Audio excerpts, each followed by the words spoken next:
Well, good morning. It is a absolutely gorgeous morning out here on the farm. It is last day of Saturday, August 2025, Labor Day weekend, and we have a lot going on. It's an exciting time on the farm, and today is a pretty big day that I've been working for a long time. So let me catch you up to speed.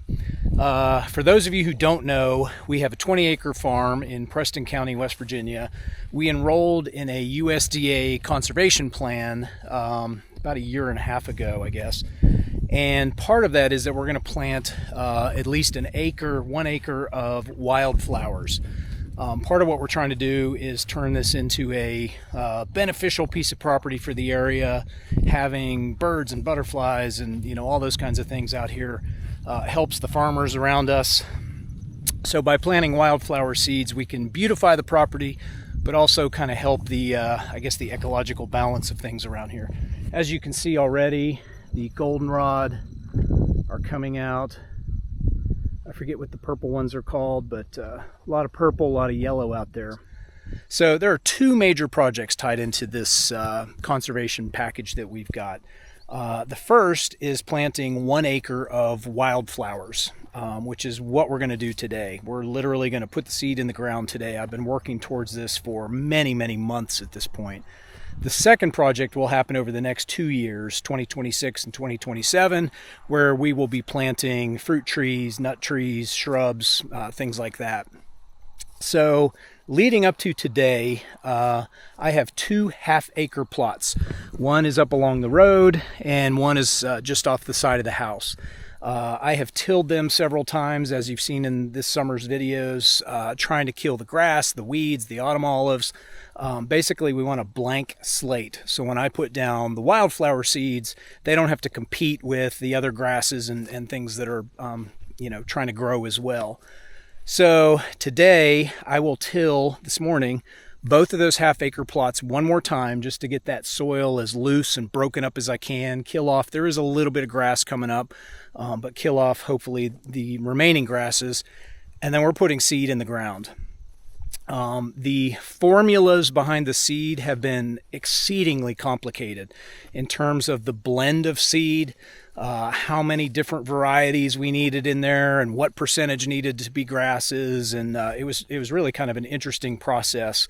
The wildflower seeds cost about $114 a pound.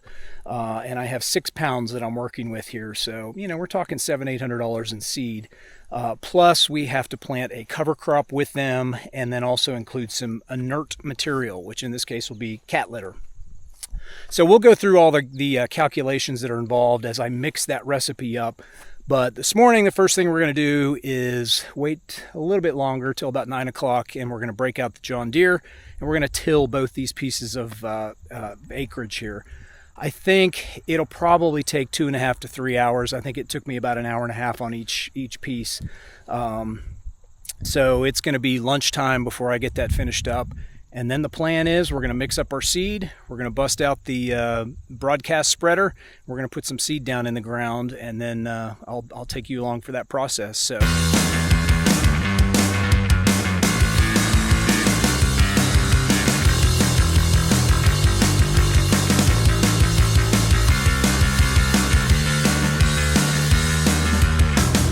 Quick check-in. It's about noon on Saturday. I have been out to both of the pastures. There were spots with a lot of tall grass and weeds and things, so I cut all that down. I got some more organic herbicide, and I have treated those areas. So now I am now in the pasture right off the house. I'm in the process of re-tilling things just to break up the soil, loosen it up, break up any of the big clods. I'm about 1/3 of the way done. Just wanted to check in with you, show you what we're doing here, so you can see nice brown soil.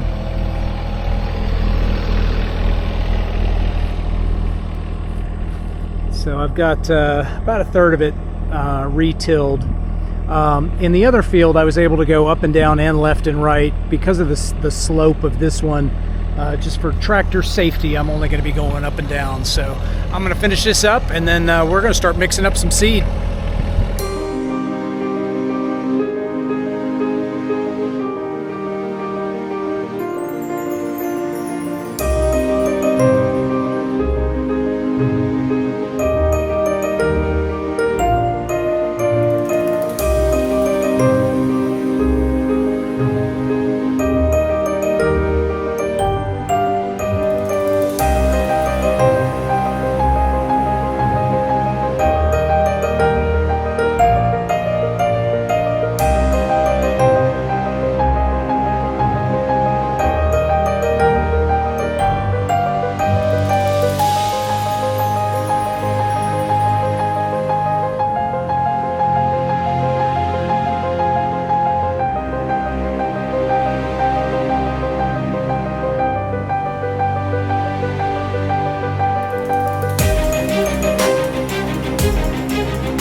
So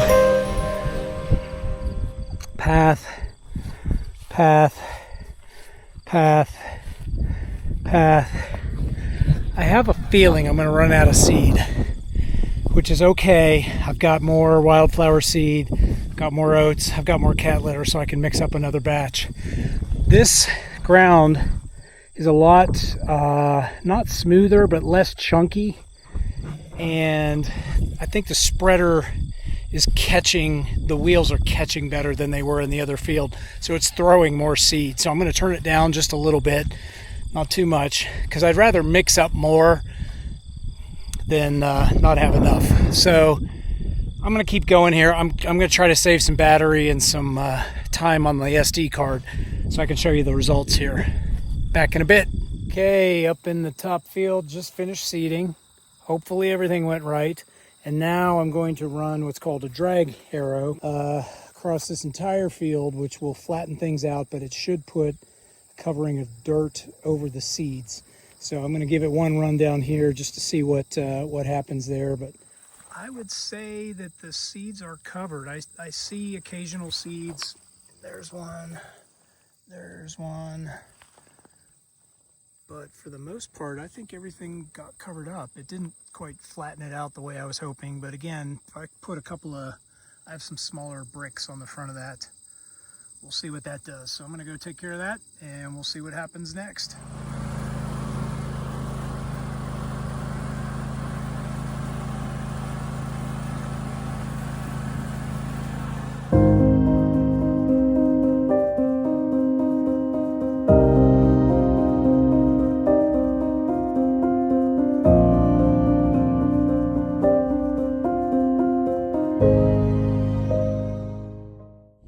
Well, it has been a long time coming, but this project is just about done.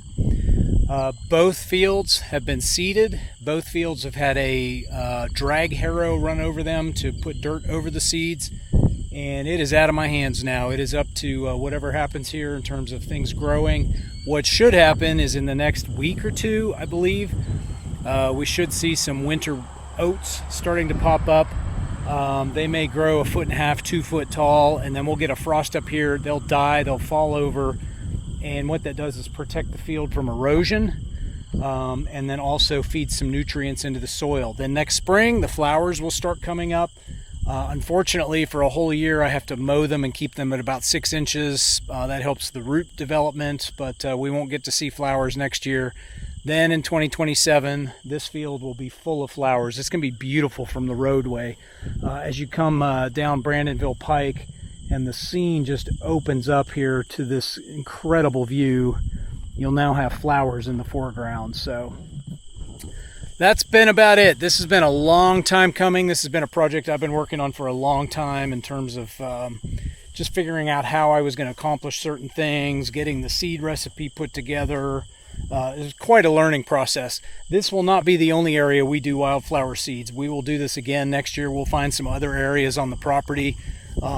Ultimately, I don't know how much of the property we want to be wildflowers, but we'll definitely be doing some more of this, probably up around the house on the roadway there. There's a lot of yard up there that I need to mow, and it might look nice to have some flowers up there. So I think that's going to be about it for this video. I don't know what's coming up in the future because this puts a cap on this project. Next project will be down here where that autumn olive grove was. We'll be clearing that out in the spring in anticipation of starting to plant some trees. Today I've got to dig a pine tree out of a field that's over there and replant that. Just a couple little miscellaneous odds and ends, but we're not going to work too much today. Lisa came up with me. We're going to sit out on the barn pad.